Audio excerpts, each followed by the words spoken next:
নমস্কাৰ নিৰ্বাচনৰ বতৰত আমাৰ শিক্ষক সমাজলৈ এটি ভাল খবৰ আমাৰ মাজৰে বহু সংখ্যক শিক্ষকে আমাৰ সমানে দায়িত্ব ও কৰ্তব্য পালন কৰি থকাৰ পাছতো আমাৰ সমানে তেওঁলোকে সন্মান অৰ্থাৎ মজুৰি তেওঁলোকে পাই থকা নাছিলে ইমান দিনে আৰু এই ক্ষেত্ৰত অসম চৰকাৰৰ ফালৰ পৰা এটি পত্ৰ আহিছে প্ৰতিখন জিলালৈ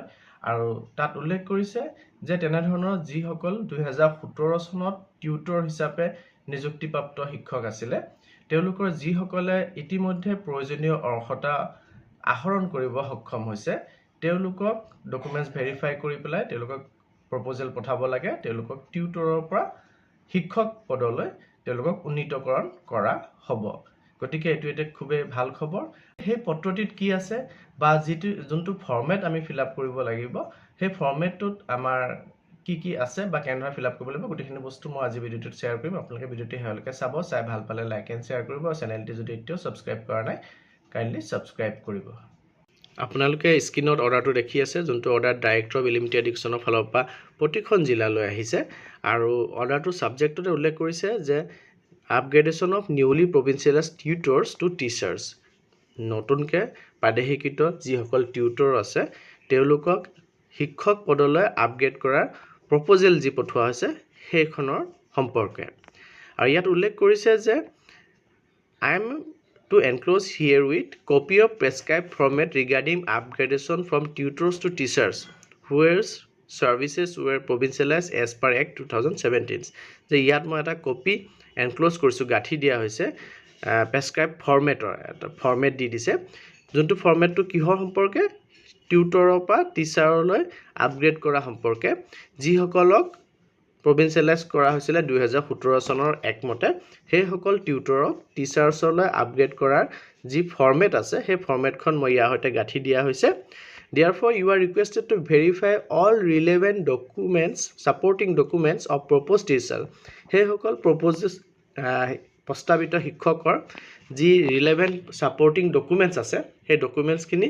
আমি আপোনালোকে ভেৰিফাই কৰিব লাগে আৰু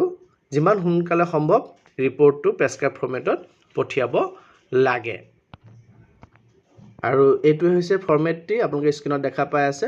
ফুল স্ক্ৰীন মই দেখুৱাই আছো ফৰ্মেটত কি কথা উল্লেখ কৰিছে সেইখিনি মই আপোনালোকক দেখাব বিচাৰিছো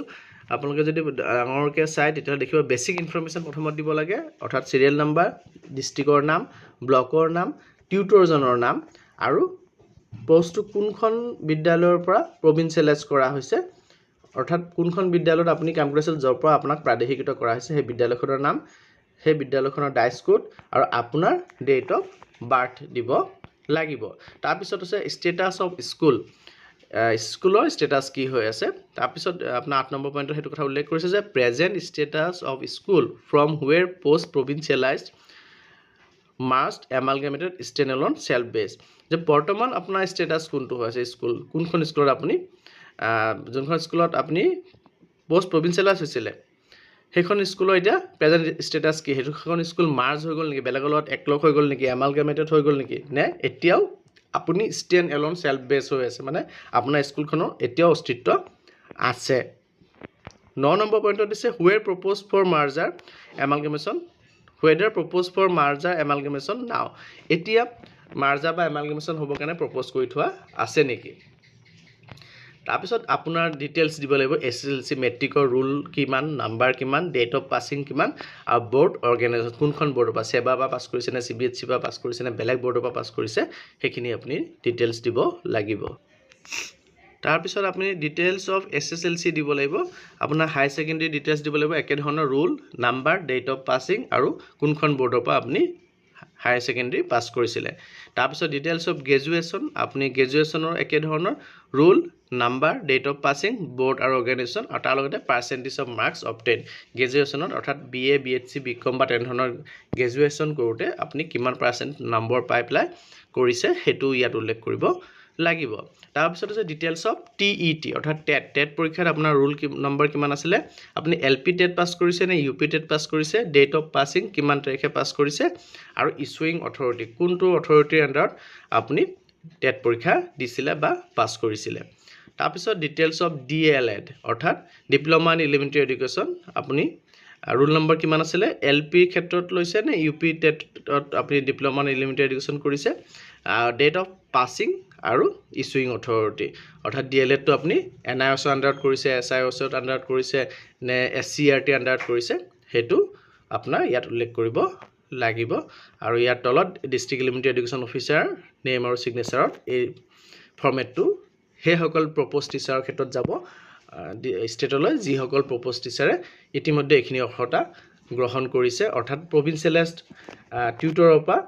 প্ৰভিন্সিয়েলাইজড টিচাৰ হ'বৰ কাৰণে যিখিনি অৰ্হতাৰ প্ৰয়োজন আছে 2017 চনৰ আইনমতে সেইখিনি অৰ্হতা ইতিমধ্যে আহৰণ কৰিছে সেইসকল টিচাৰৰ